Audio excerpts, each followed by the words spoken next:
अस्सलाम गाइस। तो हमारे पास जो नेक्स्ट टॉपिक है हमारे पास चैप्टर नंबर 75 में गाइटन के, वो हमारे पास जो है वो हमारे पास रिसेप्टर्स हैं, ठीक है, जिसमें हमने डिफरेंट रिसेप्टर्स वगैरह देखने हैं। तो उसमें हमने आसानी के लिए ना अब गाइटन में काफ़ी उन्होंने आगे पीछे करके लिखा हुआ है, उसलिए हमने ना सिंपल पहले अपने एक फ्लो चार्ट टाइप सा बना लिया कि इसमें हमारे पास मेनली जो है ना वो क्या चीज़ें हो रही हैं। फिर उसके बाद हम जो है ना वो रिसेप्टर के डिफरेंट जो लाइक मैकेनिज्म है पूरा, वो हम जो है ना वो बाद में देख लेते हैं, ठीक है। तो सबसे पहले हम कहते हैं हमारे पास दो तरह के रिसेप्टर्स होंगे। एक हमारे पास receptor inside the cell membrane होगा और एक हमारे पास ऑन द सेल मेम्ब्रेन होगा। ऑन द सेल मेम्ब्रेन हमारे पास वो हार्मोन उन रिसेप्टर्स पे लगेंगे जो कि हमारे वाटर सॉल्युबल है, क्योंकि वो हमारे पास क्रॉस नहीं कर सकते लिपिड मेम्ब्रेन को, ठीक है। इनसाइड हमारे पास वो आएंगे जो हमारे पास लिपिड मेम्ब्रेन को क्रॉस कर सकते हैं, यानी हमारे पास लिपिड सॉल्युबल आएंगे। अब हम कहते हैं हमारे पास जो ऑन द सेल मेम्ब्रेन, हम कहते हैं हमारे पास जो है ना सबसे पहले होता है हमारे पास जी प्रोटीन कपल्ड, या हमारे पास को 7 पास भी कह रहे होते हैं, क्योंकि 7 टाइम हमारे पास सेल मेम्ब्रेन से पास कर रहा होता है। हम कहते हैं ये हमारे पास वर्क कर रहा होता है सेकेंड मैसेंजर में, यानी हमारे पास पहले जो है ना वो रिसेप्टर आके लग जाएगा और फिर हमारे पास वहाँ से अंदर जो है ना वो सेल में कोई ना कोई सेकेंड मैसेंजर जाएगा। तो CAMP, ठीक है, ये हमारे पास कुछ भी ये साइक्लिक हमारे पास अमाइनो ATP हमारे पास हो रहा होता है ना, एडिनोसिन मोनोफॉस्फेट, ये हमारे पास वो ही है, उसकी फॉर्म है साइक्लिक एडिनोसिन मोनोफॉस्फेट है, ठीक है। या हमारे पास कोई भी फॉस्फोलिपिड के थ्रू, या हमारे पास जो है वो कैल्शियम कैडमोलिन के थ्रू, ये हमारे पास जो है वो सेकंड मैसेंजर के तौर पे हमारे पास काम करेंगे। ये अभी हम आगे देखेंगे। आइदर हम कहते हैं हमारे पास जी स्टिमुलेटरी हो सकता है, यानी वो हमारे पास स्टिमुलेट करे इन सब के फंक्शंस को, या इनहिबिट कर दे, या GQ है वो हमारे पास पूरा अलग है, वो उसको वो होगा, ठीक है। फिर हम कहते हैं हमारे पास जो है ना वो आयन चैनल रिसेप्टर्स होते हैं। आयन चैनल रिसेप्टर हमने जैसे पहले ही पढ़े हैं, ये हमारे पास उसी तरीके से होंगे, ठीक है। जैसे हमारे पास सोडियम चैनल होते हैं, पोटाशियम चैनल होते हैं। अब हम कहते हैं हमारे पास ये एक्साइटेटरी भी काम कर सकते हैं और इनहिबिटरी भी, डिपेंड कर रहा है कि हमारे पास कौन सा आकर जो है ना वो इसके ऊपर हमारे पास लाइगेंड बाइंड किया है। अगर एसिटाइलकोलिन, सेरोटोनिन, ग्लूटामेट बाइंड किएगा तो वो एक्साइटेटरी होगा, गाबा या ग्लाइसिन पास करेगा तो वो हमारे पास इनहिबिटरी होगा। फिर हम कहते हैं हमारे पास जो है ना वो एंजाइम लिंक्ड होते हैं, यानी ये हमारे पास सिंगल पास होते हैं, यानी एक ही तरफ से हमारे पास कर रहे होते हैं, ठीक है। इसमें हम कहते हैं हमारे पास रिसेप्टर ट्रायोसिन काइनेज होगा, ट्रायोसिन काइनेज एसोसिएटेड रिसेप्टर होगा, गुनाइल साइक्लेज रिसेप्टर होगा, ट्रायोसिन फॉस्फेट रिसेप्टर होगा और सिनथेनोन काइनेज रिसेप्टर होगा। ये भी आपको समझ नहीं आ रही होगी, हम जब आगे करेंगे ना तो समझ आ जाएगी इजीली, ठीक है।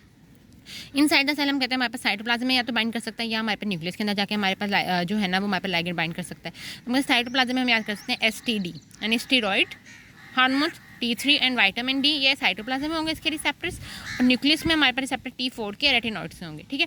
हम कहते हैं लाइगेंड हमारे पास डिफ्यूज़ करता है इन द सेल में, बाइंड करता है हमारे पास रिसेप्टर के साथ। रिसेप्टर और लाइगेंड का जो कॉम्प्लेक्स बनेगा वो हमारे पास एक DNA के में स्पेसिफिक रीजन यानी इनहेंसर रीजन उसको हम कहते हैं, उसके पास जाता है, हमारे पास ट्रांसक्रिप्शन वगैरह चालू करा देगा ताकि हमारे पास प्रोटीन जो है वो बन सके और हमारे पास उसका रिस्पॉन्स जनरेट हो सके, ठीक है। अब हम जो है ना वो जो डिफरेंट हमने पढ़े हैं उसकी हम देखते हैं कि इसका पूरा मैकेनिज्म ऑफ एक्शन कैसे होता है।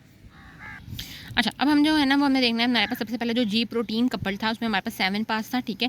इसमें हम एग्जांपल में ले लेंगे हमारे पास जो CAMP है वो एज अ सेकंड मैसेंजर काम कर रहा है, ठीक है। ये हम कहते हैं हमारे पास जो है ना वो रिसेप्टर होता है जो कि हमारे पास 7 टाइम पास कर रहा होता है, ठीक है। ये इसके हमारे पास एक लाइगेंड बाइंडिंग डोमेन होती है और ये हमारे पास इंट्रासेलुलर डोमेन हो रही होती है, ठीक है। अब हम कहते हैं हमारे पास कोई भी लाइगेंड आकर जो है ना उसके साथ हमारे पास बाइंड करेगा। अब जब इससे हमारे पास बाइंड किया तो ये हमारे पास को स्टिमुलेट कर देगा। अब ये हमारे पास क्या है, ये हमारे पास जो है ना वो पूरा जी प्रोटीन है, ठीक है। अब ये हमारे पास SS है तो मतलब ये हमारे पास क्या है, ये हमारे पास जो है वो जी स्टिमुलेटरी है, ठीक है। ये हमारे पास क्या है, हमारे पास जी स्टिमुलेटरी है। अगर हमारे पास जब ये इनएक्टिव फॉर्म में होता है ना, अभी कोई लाइगेंड नहीं लगा हुआ, तो हमारे पास इसके 3 यूनिट्स होंगे। हेट्रो ट्राइमेरिक होता है ये हमारे पास alpha, beta and gamma. Alpha stimulatory, beta stimulatory, gamma stimulatory. और जो अल्फा है ना ये हमारे पास बीटा और गामा से अटैच होता है और हमारे पास के साथ हमारे पास लगा हुआ होता है GDP।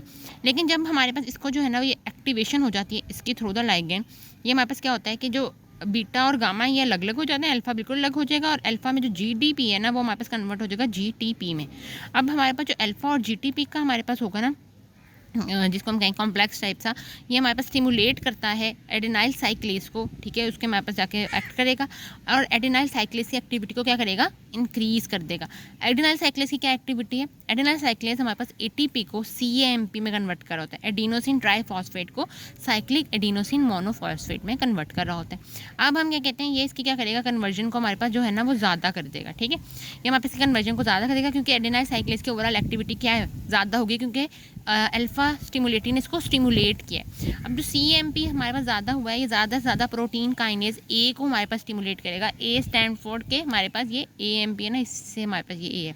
अब हमारे पास ये क्या फंक्शन करेगा, ये हमारे पास एक्टिवेट कर देगा डिफरेंट कैल्शियम चैनल्स को, ठीक है। कैल्शियम चैनल्स की हमारे पास ओपनिंग कर देगा ताकि वो इनसाइड आए, डीपोलराइजेशन वगैरह हो और पूरा फंक्शन हो, कि हमारे पास डिफरेंट ट्रांसक्रिप्शन फैक्टर की फॉस्फोराइलेशन करा देगा, यानी डिफरेंट ट्रांसक्रिप्शन फैक्टर्स को आप समझ लें एक्टिवेट कर देगा उसमें फॉस्फेट ऐड करके, ताकि हमारे पास जो है ना वो जीनोमिक एक्शन हो, यानी ट्रांसक्रिप्शन फैक्टर जब हमारे पास होंगे तो ट्रांसक्रिप्शन होगी, mRNA बनेगा, ट्रांसलेशन होगी, प्रोटीन बनेगा, तो डिफरेंट प्रोटीन जब बनेंगे तो हमारे पास काम करेंगे, ठीक है, या फॉस्फोराइलेशन ऑफ एंजाइम्स होंगे ताकि फंक्शन जल्दी जल्दी हो, ठीक है। ये हमारे पास आ रहा था जी स्टिमुलेटरी। अब हम कहते हैं हमारे पास जी इनहिबिटरी भी हो सकता है, उसमें भी हमारे पास सेम हमारे पास लाइगेंट होगा। अब यहाँ पे हमारे पास जो है ना वो अल्फा इनहिबिटरी, बीटा इनहिबिटरी और गामा इनहिबिटरी होगा, बस ऐसे ही जीटीपी लगेगा। जब एक्टिवेशन होगी हमारे पास अल्फा हमारे पास से सेपरेट हो जाएगा जीटीपी की फॉर्म में, और ये हमारे पास क्या करेगा, एडिनाइल साइक्लेज को इनहिबिट करेगा, और हमारे पास इसके रिजल्ट में CAMP कम बनेगा, जिससे कम प्रोटीन काइनेज ए हमारे पास स्टिमुलेट होंगे, और ये सारे फंक्शन हमारे पास क्या हो जाएंगे, कम हो जाएंगे। इसके अलावा भी हमारे पास क्या करता है कि जो बीटा इनहिबिटरी और गामा इनहिबिटरी होता है ना, ये दोनों हमारे पास जाके स्टिमुलेट कर देता है हमारे पास कैल्शियम चैनल्स को, और इफ्लेक्स कराता है हमारे पास कैल्शियम चैनल्स का।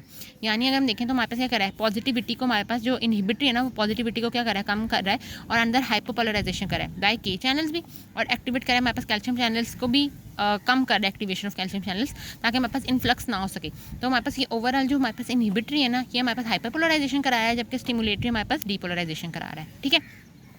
अब हम कहते हैं हमारे पास वही सेम हमारे पास जो है ना वो 7 पास ही है हमारे पास रिसेप्टर, बट हमारे पास अब हमने फॉस्फोलाइपिड को एज अ सेकंड मैसेंजर लिया। तो उसमें हम कहते हैं हमारे पास सिंपली हमारे पास ये लाइगेंड आकर अटैच होगा रिसेप्टर्स के ऊपर, यही सेम हमारे पास होगा कि अब इसमें हमारे पास जो होगा ना वो GQ होगा, ठीक है। वहाँ पर हमने GS भी देख लिया, जी इनहिबिटरी देख लिया, अब हमारे पास GQ होगा, alpha Q, beta Q, gamma Q, उसमें भी GTP लगा होगा, स्टिमुलेट होगा अल्फा क्यू हमारे पास, और GTP का जो है ना वो अलग हो जाएगा। अब ये क्या करेगा हमारे पास एडिनाइल साइक्लेज को यहाँ कर रहे थे ना, एडिनाइल साइक्लेज को नहीं, ये हमारे पास क्या करेगा, फॉस्फोलाइपेज C को जाकर स्टिमुलेट करेगा।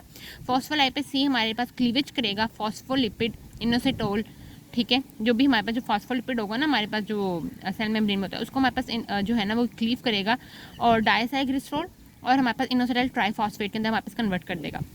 अब हम ये क्या करेगा, जो इनोसिटाइल ट्राइफॉस्फेट है ना, कैल्शियम की मोबिलाइजेशन बढ़ाएगा, यानी एंडोप्लाज्मिक रेटिकुलम से हमारे पास जो है ना वो कैल्शियम को बाहर निकालेगा, ताकि हमारे पास एक्सोसाइटोसिस भी हो सके, जो भी हमारे पास क्रिएटिव वेसिकल्स वगैरह है, और मसल की कॉन्ट्रैक्शन वगैरह भी हमारे पास हो सके।